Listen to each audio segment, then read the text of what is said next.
Mga kababoy, kung napanood mo ang video na to, please follow, like, and share para sa karagdagang kaalaman kung paano magbababoy. Maraming salamat po. Po yung binili natin na gunadin.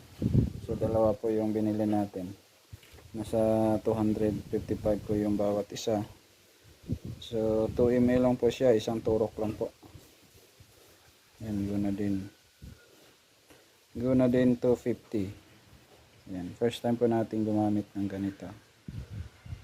So subukan natin mga kababoy kung ano talaga yung resulta.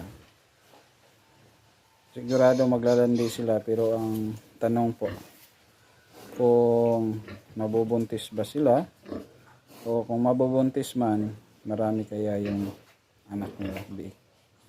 So mga kababoy, mag-inject na po tayo. So ito ba mga kababoy, buksan na naman natin itong isa. So babaliin lang natin yung pinaka-tube niya. Ayun, pinadali na. Ganun lang po mga kababoy.